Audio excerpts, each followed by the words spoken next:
तो महाराष्ट्र के सिंधुदुर्ग में छत्रपति शिवाजी महाराज की प्रतिमा गिरने के मामले में पुलिस ने कॉन्ट्रैक्टर चेतन पाटिल को भी गिरफ्तार कर लिया है। इस मामले में कॉन्ट्रैक्टर जयदीप अपटे के खिलाफ भी एफआईआर दर्ज कर ली गई है। दावा ये किया जा रहा है कि तेज हवा की वजह से शिवाजी महाराज की प्रतिमा गिरी है। अब इस मामले की जांच हो रही है। पीडब्ल्यूडी और नौसेना के अधिकारी मौके का दौरा करेंगे। लेकिन इस मामले पर सियासत भी लगातार तेज हो गई है।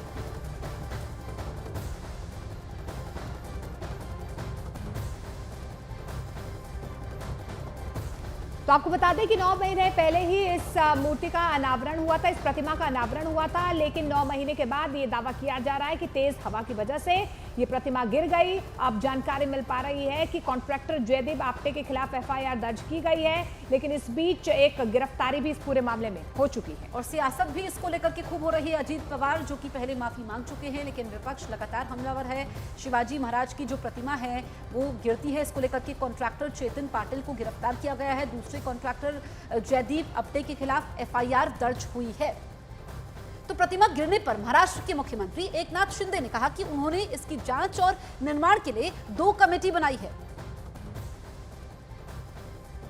छत्रपति शिवाजी महाराज जी का जो स्टैच्यू प्रतिमा क्षतिग्रस्त हुई है, ये बहुत ही दुर्भाग्यपूर्ण घटना है, ये बहुत ही दुखद घटना है। ये तमाम महाराष्ट्र के शिव भक्तों को एक बहुत ही दुख और दर्द देने वाली घटना है। इसलिए जो कल बैठक ली हुई उसमें 2 कमेटियां की गई है। एक में जो दुर्घटनाग्रस्त स्टैच्यू प्रतिमा उसके बारे में जांच होगी, कार्रवाई होगी। दूसरी तरफ पैरेलल एक जो कमेटी है उसमें तज्ञ लोग होंगे, वहाँ आर्टिस्ट होंगे, इंजीनियर, आईआईटी के लोग होंगे, नेवी के अधिकारी होंगे और उसी जगह पर शिवाजी महाराज जी का भव्य दिव्य प्रतिमा फिर से लगे। और इस बीच एनसीपी शरद गुट के नेता जितेंद्र आह्वान ने कहा है कि छत्रपति शिवाजी की नकली प्रतिमा लगाई गई थी।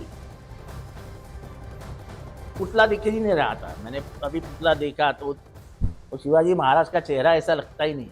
यानी जो शिवाजी महाराज के इतने पुतले बने हुए हैं पूरे महाराष्ट्र में, भारत भर, कम से कम उसका तो अभ्यास कर लेता है।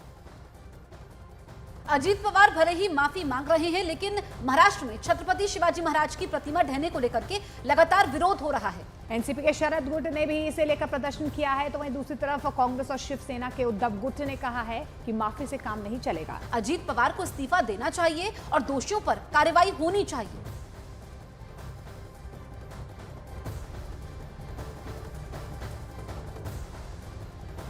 वहीं इस मामले पर शिवसेना उद्धव गुट लगातार हमलावर है। उन्होंने कहा कि अजीत पवार की माफी काफी नहीं है, उन्हें इस्तीफा देना होगा। वो महाराष्ट्र के शिवाजी महाराज, उसका मूर्ति बनाने में हजारों सैकड़ों करोड़ का भ्रष्टाचार देवेंद्र फडणवीस, खास एकनाथ शिंदे। अब अजीत पवार जी ने कहा है कि मैं आंदोलन करूंगा, उससे क्या होगा, इस्तीफा दीजिए।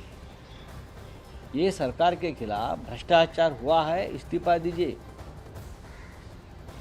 मूर्ति क्यों टूटी है? भ्रष्टाचार हुआ है ना, खुलकर बोलिए भ्रष्टाचार हुआ है। इसका जवाब उनको देना पड़ेगा। ये भावनाओं का है, ये भावनाओं का इशू है, ये राजनीति का इशू नहीं है। लेकिन राज्य के मुख्यमंत्री और राज्य के उप मुख्यमंत्री देवेंद्र फडणवीस ये कहते हैं कि हम लोग राजनीति करने जा रहे, तो तुम क्या कमीशन खोरी करने के गए थे? तुम्हें सत्ता में जो असंवैधानिक सरकार बिठाई वो कमीशन खाने के लिए, भ्रष्टाचार करने के लिए आपको बनाया है, तो उसका जवाब देना पड़ेगा। ये जनभावना का आदर, अगर सत्ता में बैठे हो आप लोग, तो आपको जनभावना का आदर करना पड़ेगा। हमें कोई राजनीति नहीं करना है।